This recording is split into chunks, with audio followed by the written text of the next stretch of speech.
Hello बेटा। तो आप इस क्वेश्चन को मेरे से पूछ रहे थे मैम, इस क्वेश्चन का मैं डाउट था आपका, मैं कमेंट आपको दिखा दे रही हूँ। दो बच्चे हैं जो कह रहे हैं मैम एक्सप्लेन प्लीज़ क्वेश्चन, नहीं समझ आया या फिर ये क्वेश्चन समझ नहीं आया। दो बच्चे कह रहे हैं मेरे से। आई थिंक आप लोगों को समझ नहीं आया होगा, मुझे पता है। ये क्वेश्चन सबसे पहले मैं आपको बता दूँ केमिस्ट्री का है, और केमिस्ट्री में भी कौन से चैप्टर का है, एटॉमिक स्ट्रक्चर जो चैप्टर है उसका है ये क्वेश्चन है। इसको सॉल्व कैसे करना है मैं आपको बता देती हूँ। वैसे सॉल्व मैंने कर दिया था आपको नीचे, लेकिन आपको समझ में नहीं आया होगा। ठीक है, तो देखिए सॉल्व वैसे करना है आपको, जैसे आपने पढ़ा होगा जो क्वांटम नंबर्स थे वो पढ़े होंगे आपने। जैसे आपका प्रिंसिपल क्वांटम नंबर था, प्रिंसिपल क्वांटम नंबर, ठीक है। तो वो से हम एन से रिप्रेजेंट करते थे। अजीमुथल क्वांटम नंबर आपने पढ़ा था, अजीमुथल क्वांटम नंबर आपने पढ़ा था, उसे हम एल से रिप्रेजेंट करते थे, ठीक है। फिर मैग्नेटिक आपका मैग्नेटिज्म था एक मैग्नेटिक क्वांटम नंबर, तो वो क्या था, हम एम से रिप्रेजेंट कर रहे थे उसको। बाकी आपके स्पिन क्वांटम नंबर एक आता था, ठीक है, स्पिन क्वांटम नंबर, उसको हम एस से रिप्रेजेंट करते थे। तो एन क्या था, होता था हमारा, एन हमारा नंबर होते थे। जैसे आपका 5s है, 2p है, 4p है, 6d है, ऐसे आपका एन आता था, रिप्रेजेंट करता था। और एल क्या होता था आपका, एल आपकी सबसेल होती थी। कौन से सबसेल में आपका ऑर्बिट, कौन से ऑर्बिट में कौन सा सबसेल है, कौन सा इलेक्ट्रॉन है, किस में जा रहा है, वो आपको बताते थे।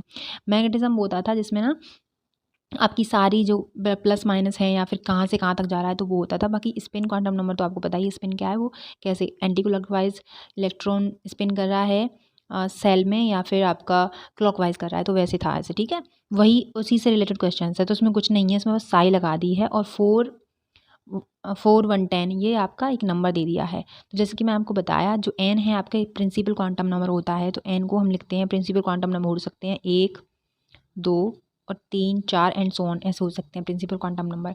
एल क्या है आपका, अजीमुथल क्वांटम नंबर है, जिससे कि हम क्या करते हैं कि एल की वैल्यू मान के चलो 0 1 2 और 3 है, ऐसे है आपकी, ठीक है।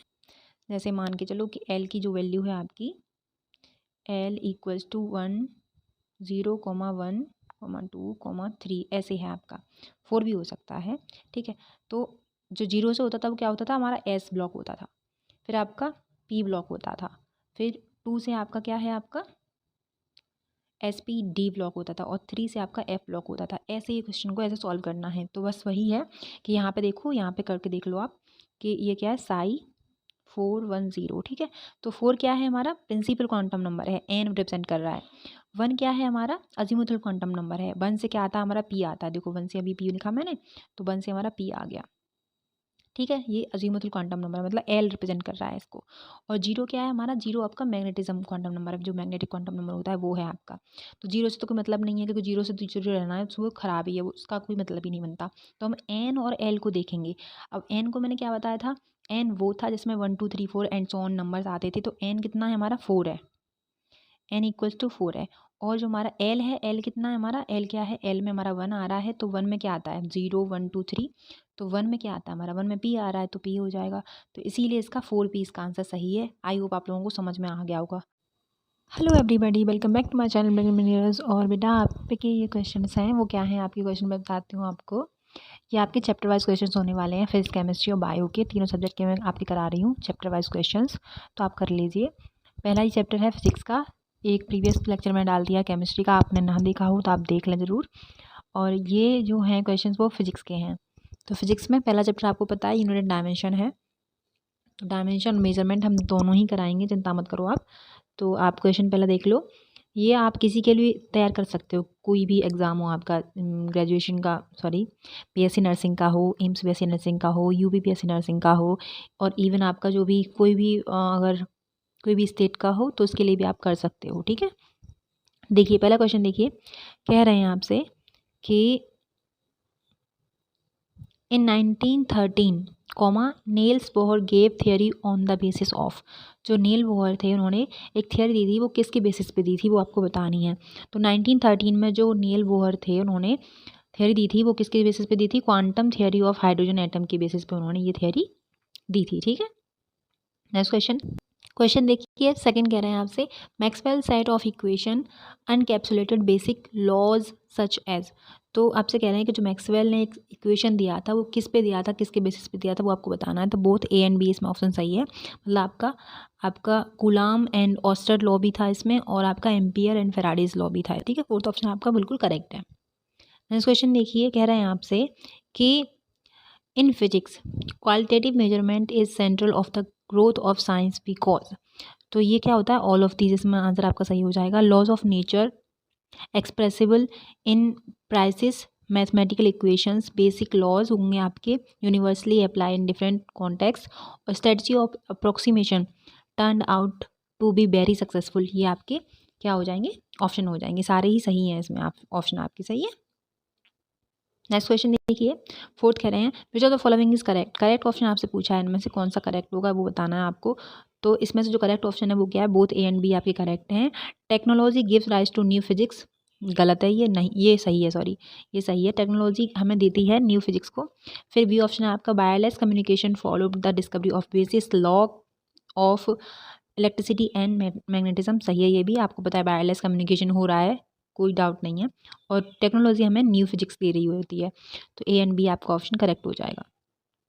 नेक्स्ट क्वेश्चन देखिए, सिक्स कह रहे हैं आपसे, सॉरी फिफ्थ कह रहे हैं कि which of the following statements is not correct, इनमें से कौन सा स्टेटमेंट गलत है वो आपको बताना है। नॉट करेक्ट मतलब हाँ गलत है, तो वो बताना है आपको। जो नॉट करेक्ट स्टेटमेंट है वो कौन सा है आपका, तो वो है second, physics and technology are not related to each other. Physics and technology जो है वो एक दूसरे से रिलेटेड नहीं है, तो ये आपका क्या है, स्टेटमेंट गलत है, नॉट करेक्ट है, ठीक है। फिर देखिए सिक्स क्वेश्चन बोल रहे हैं what is the full form of GMRT। GMRT की फुल फॉर्म क्या है, तो वो होती है giant metre wave radio telescope.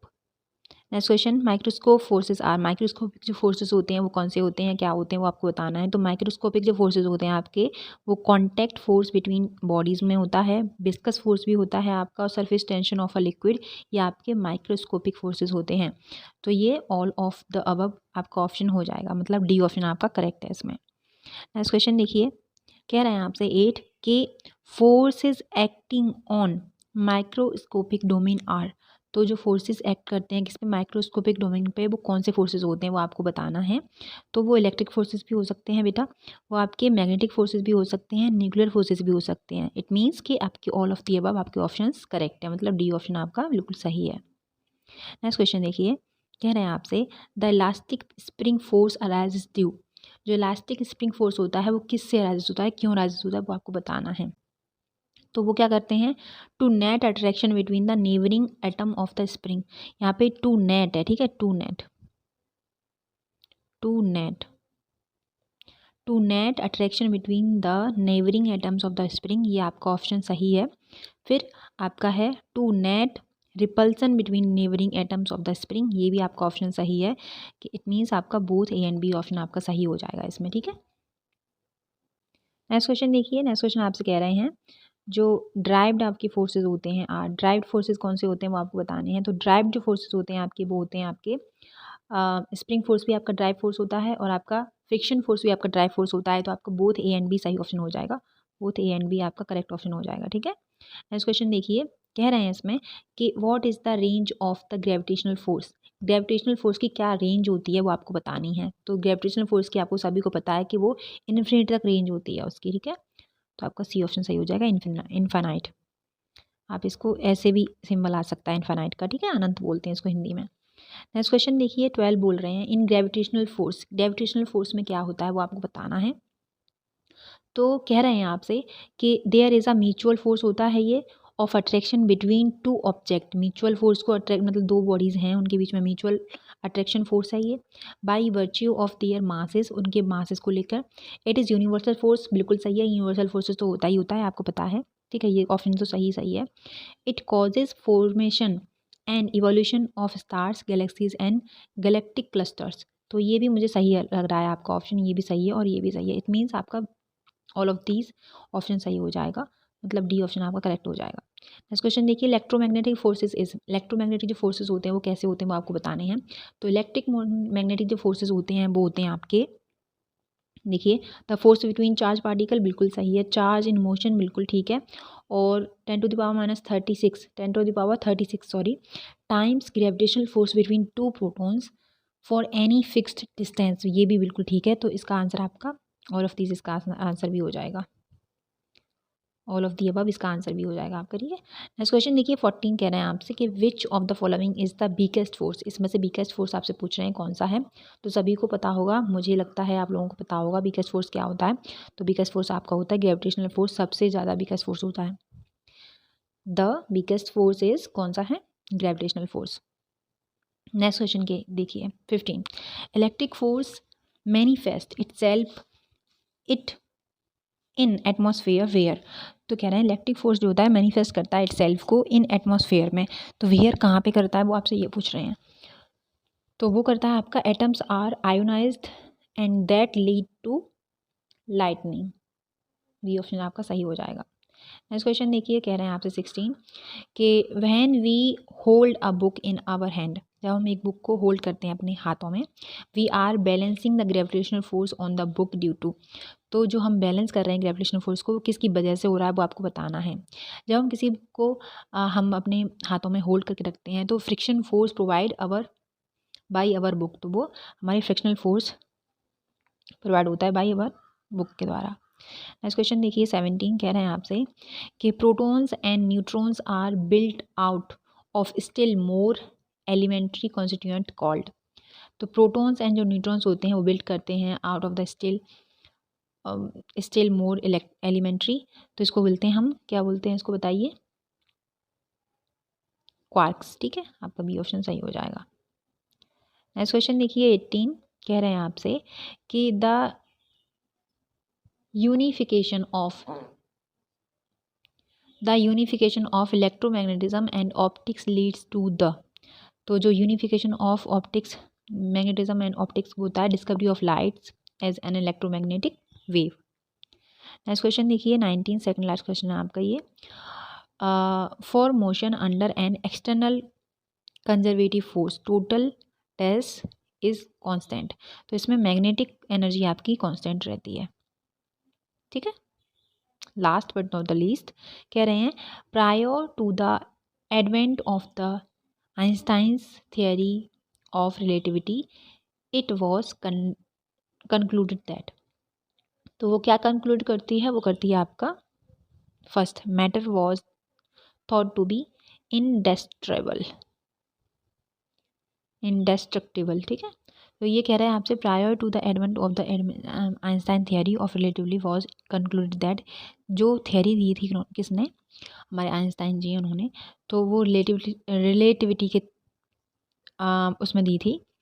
तो उसको क्या कंडक्ट कर रही है वो आपको बताना है। तो वो कंडक्ट करती है matter was thought to be indestructible, ठीक है। ये आपका ऑप्शन सही हो जाएगा। Thanks for watching, bye, take care. आपकी कोई भी क्वारी हो बेटा आप मुझे बताना, इसका पार्ट 2 भी आएगा, और भी क्वेश्चन हैं इसके पार्ट 2, 3, 4 आ सकते हैं। तो आप बस इतना ध्यान रखना कि आपके क्वेश्चंस अच्छे होने चाहिए, आप क्वेश्चन प्रैक्टिस अच्छे से करो, ठीक है। Bye, take care.